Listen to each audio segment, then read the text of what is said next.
कोई फलाहारी है, कोई कंद ही खाता है, कोई फूलों पे ही निर्मित है, कोई पेड़ पौधों की जड़ें निकाल के खा लेता है। नमस्कार दोस्तों, मैं संतोष चौबे न्यूज़ सर्वोत्तम में आपका हार्दिक स्वागत करता हूं। दोस्तों, आज मैं महाप्रयागराज महाकुंभ में मैं आ चुका हूं। दोस्तों, यहां पर हम तपस्वियों के कुटिया है, वहां पर आया हूं, जो कि बड़े ही उच्च कोटि के महापुरुष विराजमान हैं। दोस्तों, मैं बातचीत करके दिखाता हूं कि ये महापुरुष कहां से पधारे हैं। बाबा जी, आपको कोटि कोटि बंदन मैं और हमारे टीम की तरफ से। बाबा जी, आपका शुभ नाम क्या है, थोड़ा सा कृपा करके बताएं। शुभ नाम ओम बिंदु नंद है। बिंदु नंद जी। तो गुरु जी कहाँ से आप आए हैं? मैं हिमालय में रहता हूँ। अच्छा। गंगोत्री धाम, गौमुख मार्ग, तो हम लोग वहाँ से यहाँ प्रस्थान किए हैं अग्नि अखाड़े में। बोले भगवान दत्त से हमें वेग मिला है। गुरु गोरखनाथ जी की कृपा से सभी अखाड़े प्रकट हुए हैं। सभी अखाड़ों के संत तपस्वी हैं और अपनी अपनी जीवन शैली से निकलकर आध्यात्मिक की तरफ आए हैं। सबको सब प्रकार की कठिनाइयाँ रहती हैं, तो सबका लक्ष्य अलग अलग रहता है, पर प्राप्ति सिर्फ परमात्मा की, उस ओम अक्षर की, जिसमें सभी जगत समाया हुआ है। ना कोई मतभेद रखते हुए हम आपको संदेश देना चाहते हैं कि अगर आप जीवन बचाना चाहते हो तो यमुना गंगा को बचाओ, क्योंकि सरस्वती गंदगी के कारण ही इंसानों की डाली हुई गंदगी के कारण ही वो लुप्त हो गई हैं। तो अगर आप अपना जीवन चाहते हो, आने वाले समय में भविष्य चाहते हो भारत देश का, तो सभी नालियों को गटर में डालो, गंगा या यमुना में मत डालो। सभी केमिकल्स के लिए कुएं बनाओ, उसमें उसको डालो, जो धरती की गोद में जाए और नीचे जाके धरती को नुकसान ना पहुंचाए। आप लोग पैसा कमाने के चक्कर में जीव जंतु और केमिकल्स यमुना जी में डालते हो, गंगा जी में डालते हो। अच्छा नहीं है। भारतवर्ष में यह पूजनीय है। ये हमें अपने माता पिता को स्वर्ग पहुंचाने का रास्ता है। इस रास्ते में गंदगी मत डालो, यहाँ नरक बन जाएगा। नरक ही जीवन है। अगर आप जल को नहीं समझ रहे तो आप अपने लिए और दूसरों के लिए परेशानी पैदा कर रहे हो। जल बचाओ और जीवन भी बचाओ। पेड़ लगाओ, ऑक्सीजन साफ बनाओ। आप लोग सब गाड़ियाँ, मोटरसाइकिल, बड़ी बड़ी इंडस्ट्रियाँ, फैक्ट्रियाँ बना ली हैं, करोड़ों रुपया आपने इकट्ठा कर लिया है, पर आप इस बात पे ध्यान नहीं दे रहे कि पैसा यहीं रह जाएगा एक रद्दी न्यूज़ की तरह।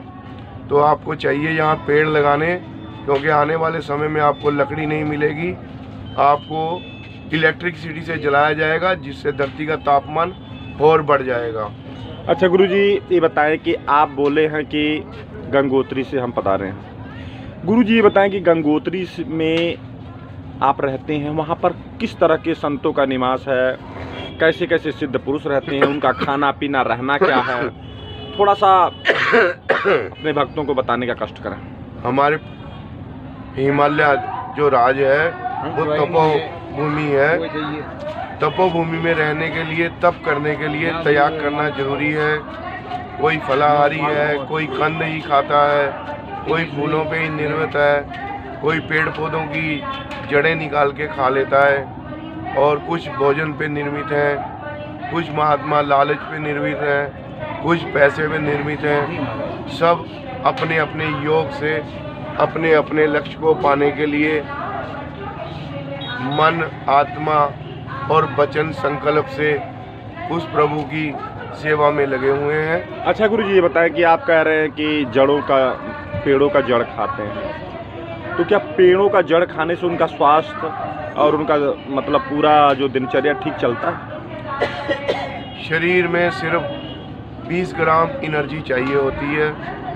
उस 20 ग्राम एनर्जी को इकट्ठा करने के लिए हम कोई 4 रोटी खाता है, दिन में कोई 12 रोटी खाता है, कोई एक फल ही खाता है, कोई एक फूल ही खाता है। यह शरीर है, प्रकृति के ऊपर टिका हुआ है।